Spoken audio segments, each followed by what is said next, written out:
मेरा नाम अमन भार्गव है। मैं एमपी से हूँ, एक्चुअली भोपाल से। तो मैं यहाँ फैब में शिफ्ट हुआ था फॉर प्रिपरेशन। तो अभी मैं यहीं से अपनी प्रिपरेशन कर रहा हूँ। घर पे थोड़ा सा प्रॉब्लम था, जॉइंट फैमिली है, तो इस वजह से मैं यहाँ पे मतलब मटेरियल्स अवेलेबल हैं, गाइडेंस अवेलेबल है, तो यहाँ पे शिफ्ट होकर पढ़ाई करने की कोशिश कर रहा हूँ। तो होपफुली कुछ दिन होती है, कुछ दिन नहीं होती है। आपका ऑप्शनल पेपर क्या है और अभी तक आपने कितने अटेम्प्ट दिए हैं? मेरा ऑप्शनल इकोनॉमिक्स है, मैंने 3 दिए हैं अटेम्प्ट, बट मेरा क्लियर नहीं हुआ है प्रीलिम्स। तो होपफुली मैं अभी प्रिपरेशन ही कर रहा हूँ। थोड़ा सा वो भी रहता है प्रेशर कि यार अब कुछ करना है। ये कैसे मैनेज करेंगे? पेरेंट्स की एक्सपेक्टेशन, फिर उसका आप पे प्रभाव असर कि हाँ हमें कुछ करके दिखाना है। आपके 3 अटेम्प्ट हो चुके हैं, आप पे भी प्रेशर होगा इस चीज़ को, तो इस चीज़ को कैसे मैनेज कर रहे हैं आप?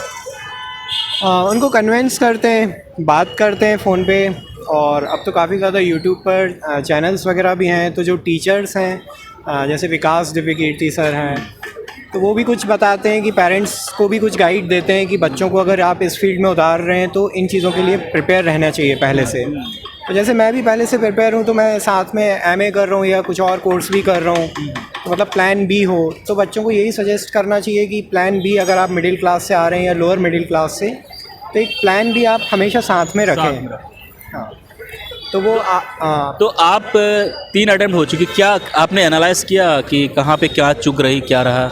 हाँ, एक्चुअली कोरोना पीरियड में भी काफ़ी ज़्यादा मेरी पढ़ाई लॉस हुआ था, और प्रीवियस ईयर क्वेश्चंस मैंने सही नहीं लगाए, और गाइडेंस की कुछ कमी रही, मैं इधर उधर भटकता रहा। तो अभी थोड़ा मतलब अब फेलियर का मैं मल्टीपल रीज़न हो सकते हैं। इस बार डू और डाई है, इस बार आप इसीलिए और आना है कि नहीं कुछ ना कुछ करना है। सर आपके ऑप्शनल पेपर क्या है? मेरा PSIR था। एक्चुअली मेरा आईआर इंटरनेशनल में थोड़ा रिलीज मतलब इसमें इंटरेस्ट ज़्यादा है। हाँ, आपने ग्रेजुएशन किस सब्जेक्ट से किया था? मेरा BSc है।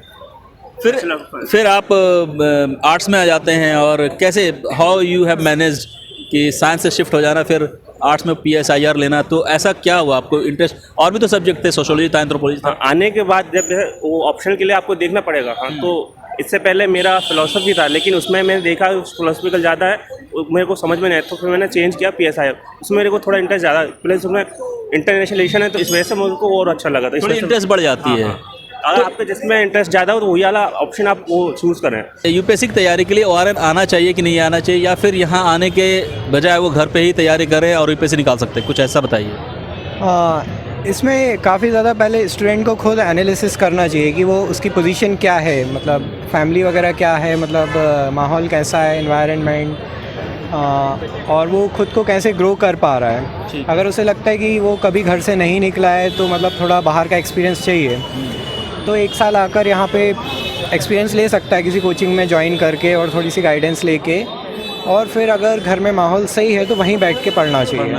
हाँ, लेकिन अगर यहाँ आने से कुछ ना कुछ तो फ़ायदा, आप लोग आए तो कुछ ना कुछ तो आपको चेंजेस नज़र आ रही होगी। हाँ, ऑब्वियसली यहाँ एक्चुअली आपको डाइवर्सिटी बहुत मिलती है, और यहाँ सीनियर्स काफ़ी ज़्यादा मिल जाते हैं जो डिफरेंट बैकग्राउंड्स के रहते हैं। कोई मेडिकल का है, कोई लॉ का है, किसी ने 3 अटेम्प्ट दिए हैं, हाँ, किसी ने इंटरव्यू दिया हुआ है। तो सारे आप उन लोगों से बात करते हो, तो उनकी नॉलेज से आपको पता चलता है कि इस फील्ड में क्या सर्वाइव करने के क्या तरीके रहते हैं, और कैसा रहना चाहिए, कैसी पर्सनैलिटी आपको बनानी है to clear the exam.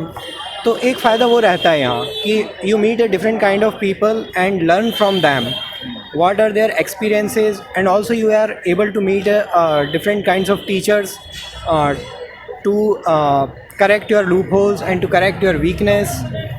So वो एक फ़ायदा रहता है, बट वही है कि इसमें काफ़ी ज़्यादा टाइम लग जाता है। जो प्रिपरेशन के लिए रहता है हमारे पास एग्ज़ाम में टाइम, वो काफ़ी कम रहता है। तो अगर आप ये सब चीज़ें यहाँ पे चलिए करते हैं, तो इसमें काफ़ी ज़्यादा टाइम डिवोट हो जाता है, तो हमें पता नहीं चलता, वो टाइम वेस्ट हो जाता है। तो एक वो फैक्टर है। अगर आप घर पे रहकर आराम से अगर पढ़ाई करना चाहते हैं, तो ऑनलाइन सारा मटेरियल अवेलेबल है। ऑनलाइन अवेलेबल है। प्रेशर इन द सेंस मतलब ये है कि हाँ, एक माइंड में रहता है कि हाँ जॉब आपको लेनी पड़ेगी, मतलब उसका मतलब और कोई ऑप्शन नहीं है। लेकिन ये है कि ज़रूरी नहीं है कि यूपीएससी ही में ही मतलब वो लास्ट चांस, मतलब वो नहीं है कि हाँ कि सिर्फ यूपीएससी वाला, बाकी बच्चे हैं कि स्टेट पीसीएस भी निकालते हैं, मतलब उनको क्रैक करते हैं। तो इस हिसाब से अगर टाइम ज़्यादा होता है तो बच्चे स्टेट पीसीएस की तरफ मूव करने लग जाते हैं। जैसे मेरा भी है, जो टाइम ज़्यादा हो गया, यूपीएससी भी लेकिन स्टेट पीसीएस भी है, तो मैं स्टेट यूपी PCS जो UPSC है मतलब वो वाला भी प्रेफर करता हूँ। दोस्तों जैसा कि आपने सर को सुना, सर बात कर रहे थे यूपीएससी वल्ला की स्टेट PCS कोर्सेज के बारे में। जी हाँ दोस्तों, यूपीएससी वल्ला स्टेट PCS के कोर्स को लेके भी मैदान में उतर चुका है, स्पेशली अगर हम बात करें BPSC और UPA PCS की। अब आपको इधर उधर जाने की जरूरत नहीं है, इधर उधर सोचने की जरूरत नहीं है। अगर आपका ड्रीम है PCS अधिकारी बनने का और अब तक आपने शुरुआत नहीं की है प्रिपरेशन की, तो दोस्तों ये सही वक्त है और सही मौका है आप सभी के लिए। यूपी PCS और BPSC की कोर्सेज हैं वो लॉन्च हो चुकी है सक्षम बैच के नाम पे। जी हाँ दोस्तों, इस सक्षम बैच में आपको हिंदी और इंग्लिश दोनों लैंग्वेज में पढ़ाया जाएगा। जो फैकल्टी हैं, लोकेश सर हो गए, वरुण सर हो गए, दीपक सर हो गए और बहुत सारे इंडिया के टॉप एजुकेटर यहाँ पे आकर आपको पढ़ाएंगे। फ्री क्लास नोट्स मिलेगी, फ्री नोट्स मिलेंगे, free magazine Manthan, current affairs मिलेंगे, updated syllabus as per new classes. सिर्फ और सिर्फ 3999 पे आपको ये कंप्लीट कोर्सेज मिल रही है। एक बात और, अगर आप ये भी नहीं पे करना चाहते हैं तो दोस्तों आप सभी के लिए यूपीएससी वल्ला ऑनलाइन यूट्यूब पे क्लासेस देंगे यूपी PCS और BPSC के लिए, वो अपने अग्निपंख बैच के जरिए। जी हाँ दोस्तों, यूट्यूब क्लासेस होंगी। इसके लिए आपको जो यूट्यूब चैनल है यूपीएससी वल्ला की, उसको सब्सक्राइब करना पड़ेगा। लेकिन अगर आपको इससे स्ट्रॉन्ग तरीके से प्रॉपर ढंग से यूपीएससी और यूपी PCS BPSC की तैयारी करनी है तो आप सक्षम बैच को ज्वाइन कर सकते हैं। नहीं, यही नहीं दोस्तों, अगर आप इसमें भी डिस्काउंट चाहते हैं एडिशनल, तो आप हमारे कोड PSC013 का यूज करेंगे तो आपको इंस्टेंट 500 का डिस्काउंट मिलेगा। तो दोस्तों डिस्क्रिप्शन में सारी डिटेल आपको मिल जाएगी। आज ही जाएं और यहाँ पे एडमिशन लें और अपनी प्रिपरेशन को शानदार बनाएं। देखो PSI को कंप्लीट करने के एक तो मतलब आप बिना कोचिंग के तो नहीं हो पाएगा, बिना क्लासेस के नहीं हो पाएगा। प्लस उनका नोट्स हो गया और प्लस जो मार्केट में जो बुक अवेलेबल है थिंकर्स के लिए या IR के लिए जो पढ़ना पड़ता है उसके लिए आपको करंटली मतलब ऑफिस में वो अपडेट रहना पड़ेगा। और प्लस जो PVSI के जो क्वेश्चन है वो काफ़ी मस्ट है। मतलब अभी आप कैसे कोचिंग कर रहे हैं PSIR के लिए? ना मेरा हो गया, मतलब मैंने PSI हो गया, चल रही है। हाँ रिविजन हो गया। PYQ अभी तो प्री का टाइम है तो अभी ऑप्शन थोड़ा साइड में है, तो प्री के लिए उस पर एक्चुअली यहाँ पे रिसोर्सेज काफ़ी ज़्यादा अवेलेबल हैं। और जो इंग्लिश मीडियम के जो स्टूडेंट हैं उनके लिए ओरेन तो बेस्ट है, बिकॉज मुखर्जी नगर हिंदी मीडियम मतलब स्पेसिफिक तो नहीं बोलेंगे लेकिन हाँ हिंदी मीडियम का काफ़ी ज़्यादा, लेकिन इंग्लिश मीडियम के लिए ओरेन में कोचिंग प्लस मटेरियल काफ़ी ज़्यादा अवेलेबल है। और ऑनलाइन अब काफ़ी ज़्यादा हो गया है, लेकिन पहले इतना नहीं था, अब ज़्यादा हो गया ऑनलाइन का।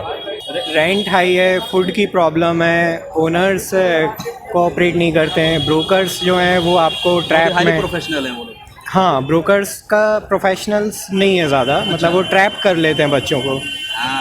और तो कुछ हिसाब से कैसे मैनेज करते हैं ये सब चीज़, खर्च और ये सारी चीज़ें? आप आए यहाँ पे, अब तो लग रहा है सेट हो गया ऑलमोस्ट, तो इसको मैनेज कैसे किया आपने, किस तरह से हुआ इसे? वो एक्चुअली ऑटोमेटिक हो जाता है। ऑटोमेटिक हो जाता है। हाँ मतलब आप 1 मंथ रुकेंगे तो अपने आप समझ में आ जाएगा, तो धीरे धीरे कहाँ कैसे डिस्ट्रीब्यूट करने हैं आपको अपने फंड्स, तो उस बेसिस पे आप धीरे धीरे समझ जाते हैं। ठीक है। आप खर्च कितने आते हैं सर यहाँ पर? रहना, खाना, मोबाइल वगैरह के, इंटरनेट वगैरह के यूजेस होते होंगे, तो एक हॉस्टल के चार्जेस हो गए, मेस के कितने लगते हैं आप? देखो एरिया टू एरिया वेरी करता है, जैसे कि अभी ORM में तो नहीं है, बेसिकली हम पटेल नगर से वहाँ रहते हैं, तो वहाँ का रहना खाना में 10-12,000 में हो जाता है। अगर कोई ORN में रहेगा तो उसका यूँ समझिए लगभग डबल हो जाएगा। अच्छा, तो यहाँ एक्सपेंसेस काफ़ी ज़्यादा है। कितना फिर भी अगर एक नॉर्मल रूम अगर देखें तो? जैसे यहाँ मैं ORN में मतलब पास में ही रहता हूँ, तो मेरा लगभग 18,000 तक पहुँच जाता है। सिंगल रूम है या फिर शेयर वाली है? हाँ अभी मैं सिंगल रूम में हूँ, मतलब फ्लैट है तो उसमें मेरा सिंगल सेपरेट रूम है। अच्छा। तो उसका रेंट, खाने का एक्सपेंसेस और बुक्स वगैरह जो भी हैं मंथली, या आप चाय वाय पी रहे हो तो कुछ स्नैक्स ले रहे हो, या तो टोटल 18,000 तक पड़ जाता है पर मंथ। और इसके अलावा और क्या क्या खर्च होते हैं यहाँ पे? खर्च तो वो आप पर्सन टू पर्सन वेरी करता है कि आप मतलब कि आपकी नीड्स कितनी हैं। होने को तो बच्चे 30,000 भी कर लेते हैं और 15,000 में भी सर्वाइव कर जाते हैं, 10,000 में भी सर्वाइव कर जाते हैं। अगर आप ज़्यादा शेयरिंग में रूम ले लो, वो भी अवेलेबल है। तो 10,000 में शेयरिंग लेके खाना पीना सारा चीज़ हो सकता है स्टूडेंट में यहाँ पे? 15,000? हाँ 15,000 में हो सकता है। ओल्ड राजेंद्र नगर की अगर बात करें, बहुत अच्छा लगा आप लोग से बात करके, आप लोग कामयाब हुआ। एक बार फिर से इंटरव्यू ले जब आप क्रैक करें UPSC, ये मेरी दुआ है आप लोग के लिए। Thank you.